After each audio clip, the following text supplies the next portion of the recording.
Hey all, it's Victoria again. I'm back, and today I'm talking about HRT, hormone replacement therapy. And I'll talk about my journey specifically, definitely not advice for other people, but the things that I saw and the things that I felt, my dosages, and how it affected my body, etc., etc. Okay, so I started taking hormones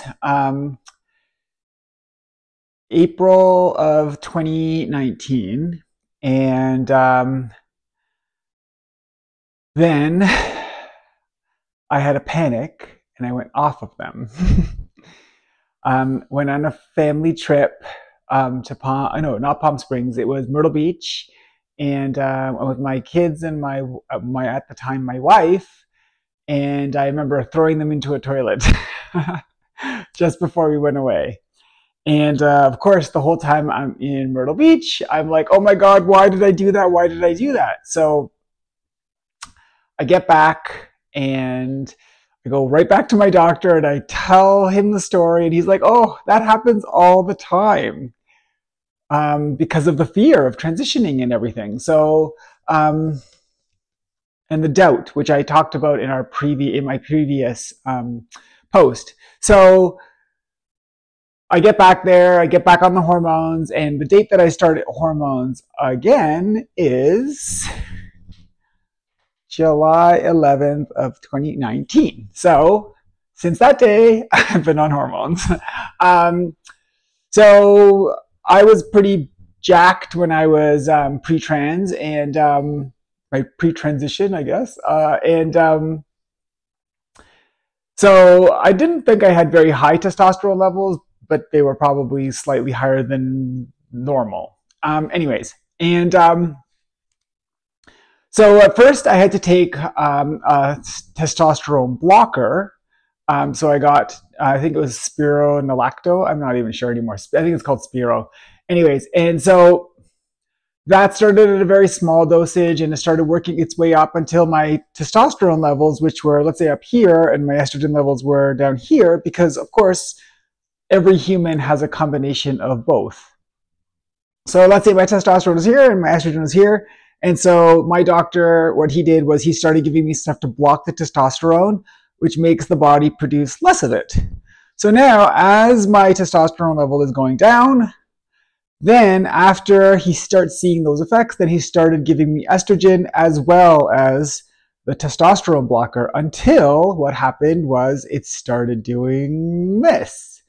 And because you always have to have hormones in your body, you can't be totally without hormones, because then it's like your computer won't run properly. In effect, your body will start breaking down. It is potentially very dangerous. So that's why ideally my testosterone went down, and then slowly he brought my estrogen up, and then as that kept happening, and then it was like this. Then I had bottom surgery, which means I didn't produce any testosterone in my body outside of, I think, my pituitary gland, which produces a tiny little bit. And I had full depth vaginoplasty, April 13th of 2021. Yeah, that's the right date. And so obviously after that surgery, I'm not producing T anymore, or not much of it. And so slowly but surely I could go off of the testosterone blockers and then just stay on estrogen. So my personal dosage started at 6 milligrams per day. I take pills. Each pill is 2 milligrams. And with my hormone levels, I remember checking them once when I was taking 6, and it went to 400 and something or other. And then, but I was feeling personally like it wasn't good enough. I wasn't finding the effects personally. I wasn't feeling, maybe I wasn't feeling in a state of homeostasis. I felt like something was off. So I asked my doctor if I could go up to 8 milligrams a day, taking 4 in the morning and then 4 in the afternoon. And he said, yes, that's fine. And so I tried it. And then my estrogen levels went up to like 700. And all of a sudden, I just felt more comfortable. Maybe that was the place that I needed. I needed that much hormones in my body to run everything properly. And everyone has different requirements. Everyone has different amounts that they create naturally, and so on and so forth. So it's really like a ginormous guessing game, even for the doctors who are prescribing these things that are saving our lives. So, because why? Because there's no real research done on trans women, because, you know, anyways, it's the way of the world. So, what did I notice when I started when my operating system went from T to E, right? And so I noticed within the first couple of months, I noticed I started feeling different all of a sudden. I couldn't explain what it was, but I felt somehow different. And then around, I think, 3 or 4 months, my breast buds started to form, and my nipples were getting very itchy and slightly painful. I remember walking into a wall once, because that's what people with ADHD do.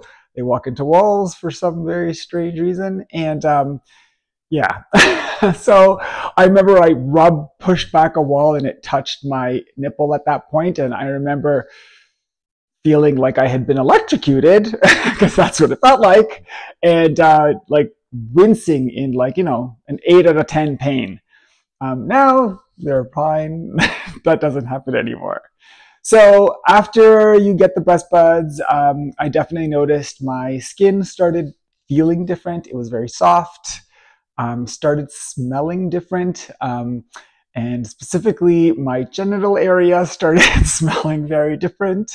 It went from smelling musky and masculine to, there was like a beautiful floral scent, feminine smell. I don't know, whatever. So I'm not going to say my area smells like a fucking rose bush, but you know, whatever. Okay, so anyways, continuing on.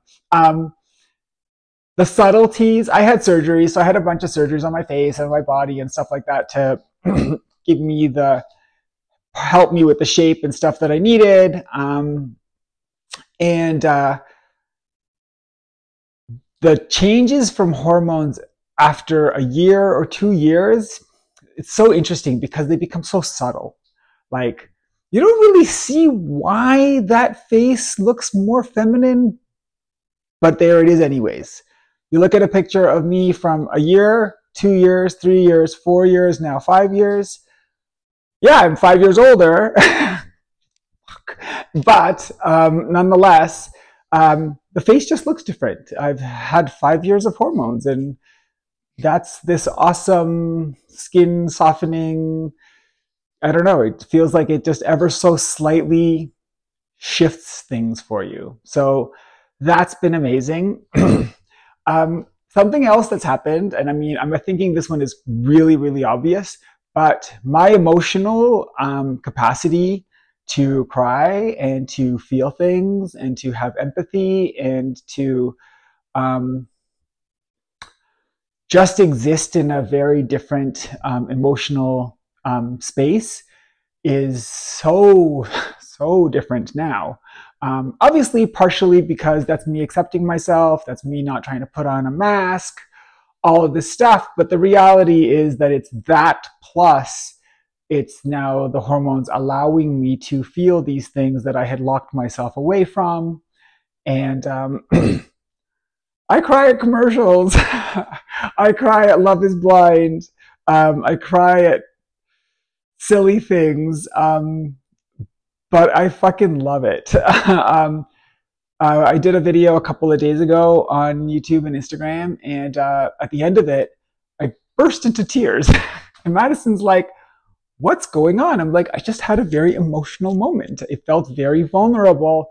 And then as I got out of that vulnerability, I was allowed to cry. I allowed myself to cry. I didn't even allow myself to cry. I just literally, there it was. So that's been one of the nicest things that's happened. I've just been able to connect with myself and feel things that I wasn't able to feel for the first 45 years of my life.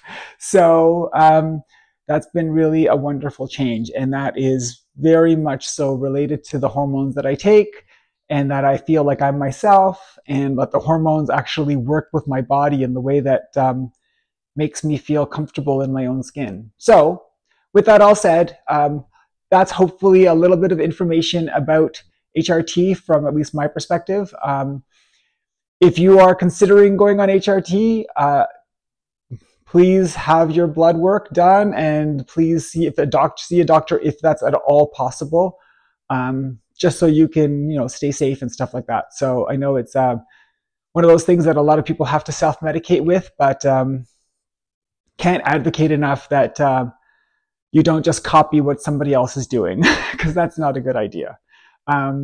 Your body might work very differently than theirs. So with that being said, all the luck in your journey.